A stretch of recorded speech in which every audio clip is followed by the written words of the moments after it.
बहुत अरसे पहले की बात है। एक शानदार महल में एक खूबसूरत शहजादी रहती थी। शहजादी के बड़े बड़े खूबसूरत सुर्ख बाल थे। वो गुलाब के फूलों को बहुत पसंद करती थी, लिहाजा हर कोई इसे गुलाब की शहजादी कहता था। हर रोज शाम के वक्त शहजादी बालकोनी में जाकर ताली बजाती। ताली की आवाज पर गाने वाली एक सुनहरी चिड़िया अलिफा कर उसके कंधों पर बैठ जाती। जब चिड़िया प्यारी सी आवाज में गाना शुरू करती तो शहजादी भी उसके साथ गाने लगती। रियाया उनकी खूबसूरत आवाज पर सुबह होने तक सुकून की नींद सोते रहते। यह सिलसिला यूं ही चलता रहा। एक दिन किसी चुड़ैल को शहजादी के खूबसूरत बालों के बारे में पता चल गया। न जाने क्या सोचकर उसने फैसला कर लिया कि वो शहजादी के बालों को काला कर देगी। चुड़ैल ने अपनी जादुई छड़ी को इस्तेमाल करते हुए एक मंत्र पढ़ा तो शहजादी के बाल सुर्ख से काले हो गए। अगले रोज जब शहजादी रोज की तरह बालकोनी में गई और चिड़िया के साथ खूबसूरत आवाज में गाना शुरू किया, मगर इस बार लोग जागते रहे। शहजादी को मालूम हुआ तो वो बहुत परेशान हुई। इसने चिड़िया से पूछा कि उसे क्या करना चाहिए।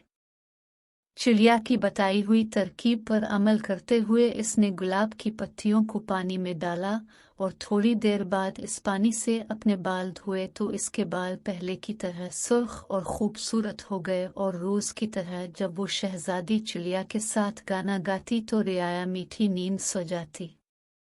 चुड़ैल को इस बात की खबर हुई तो उसे बहुत गुस्सा आया और उसने फिर वो ही मंत्र पढ़ा, लेकिन इस बार चुड़ैल ने हर तरफ से गुलाब के फूल तोड़ लिए थे ताकि शहजादी अपने बाल पहले जैसे सुर्ख न कर सके। यूं शहजादी के बाल फिर से काले हो गए और इस रात रियाया की नींद फिर से अलिफाड़ गई।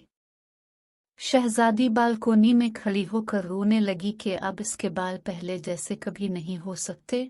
और यूं उसके आंसू का एक कतरा नीचे जाकर फर्श पर गिरा। एक नौजवान जो वहां से गुजर रहा था इस खूबसूरत शहजादी को बालकोनी में रोता देखकर राग गया।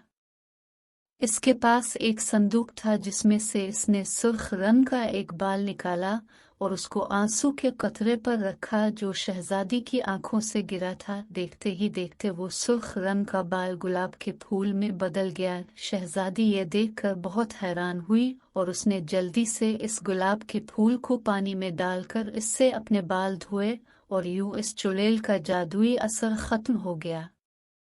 शहजादी के बाल पहले की तरह सुर्ख हो गए और हर तरफ गुलाब के फूल खुल गए। बादशाह ने नौजवान से जब पूछा कि इसके पास ये बाल कहाँ से आया तो इसने बताया कि शहजादी से बचपन में इसकी बहुत दोस्ती थी। हमने दोस्ती को कायम रखने के लिए एक दूसरे के बाल तोड़कर अपने पास संभाल कर रखे थे। फिर मैं सफर पर चला गया था, कई बरसों बाद अब वापस आया हूँ।